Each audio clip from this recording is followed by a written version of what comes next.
Hey kids, guess where I'm at today? It's my dead-end, go-nowhere job. Minimum wage just to scrape by. I catch a bus here every night I work. Wait around 2 hours, but it's not too bad. I eat all the company's food I can for free, and I BS just random people walking by. Well, I guess there's enough fun for tonight. Off to work I go.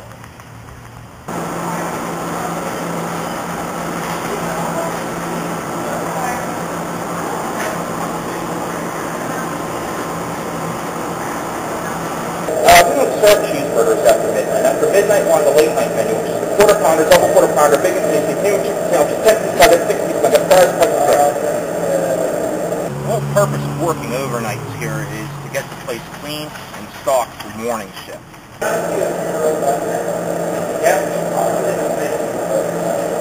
Well, because every fucking star in the county comes in and wants them, and they cannot afford to pay me to work overnight, especially if they can't keep the place open 24 hours.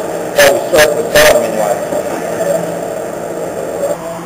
He comes in, he gets the job done, he has decent work ethic, he's not really lazy or anything, so he knows how to get shit done. Yeah, Jim does an excellent job. Been a standing here, he'd say the same thing. My name is Mike, I'm 19 years old, I'm James' boss. James works, he stays steady, he keeps going, he doesn't quit. Real good guy, real good worker, he's nice with the customers, and he does a swell job with everybody. Yes, I agree with that. He does do good work. Makes nice ice cream cones. Quarter pounder, double quarter pounder, bacon, tasty, premium chicken sandwich, 10-piece nugget, 6-piece nugget, fries, pretzel drink. Pretty much rattling off the late night menu as quickly as I do did picking up a little bit of local celebrity. Get a few customers coming in at least once, twice a week, just to bring in their friends who have never heard me say it before, say this guy's a beast or whatever. Like I said, all the functions owners come in here, they demand double cheeseburgers after midnight. You know, thinking we still have a dollar menu. So after a while, I just got fed up with it, memorized the menu, and now I just rattle off a million miles an hour.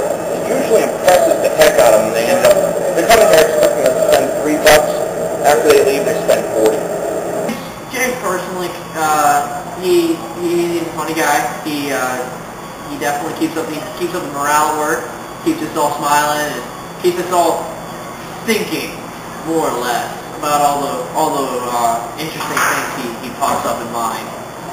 But his philosophies aren't really that extreme or anything. I mean, like, hell, we've all thought it at one point or another. Hey, I have a question. Around election time, one of those politicians came to my door and shit, and I'd been listening to one for like 5 minutes. How the hell do you stop this guy? Well, the first thing you gotta do is tell them that you're a convicted felon. Okay? Now, if they start spewing out this crap about, oh, well, we're all about prisoners' rights, you know, ex-cons who serve their time and all this, you start regaling them with the tale of how hard it is to smuggle a kilo of coke up your butt across the Mexican border, the whole way into the VA.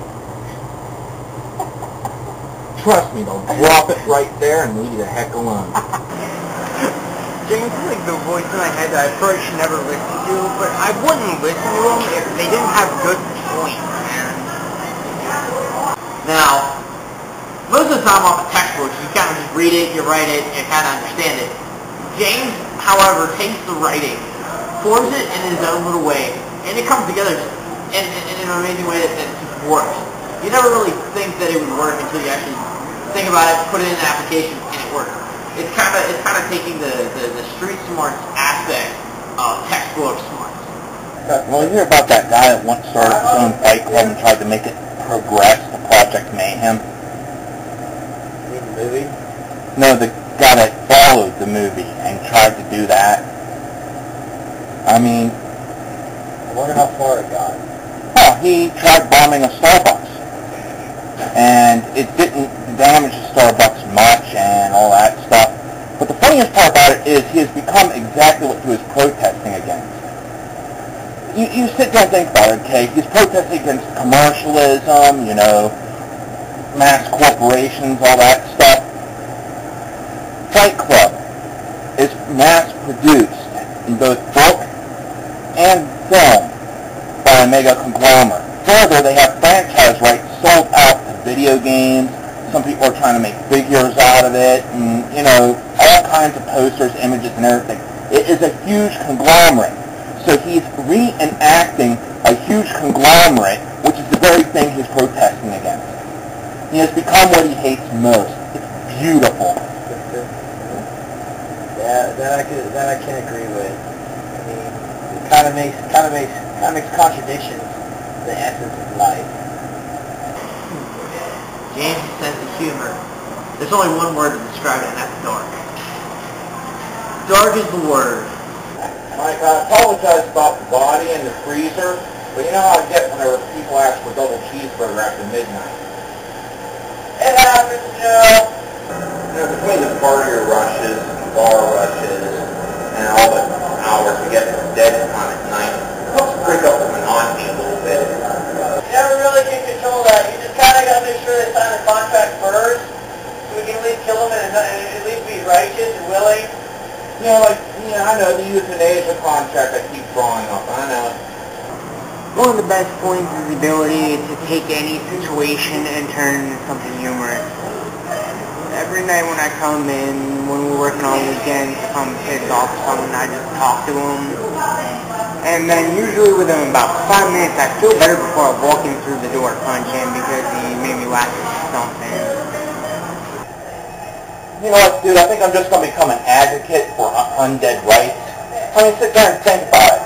They're constantly getting discriminated against because they smell funny. I mean, hello, they're going to smell like rotting flesh. They're undead.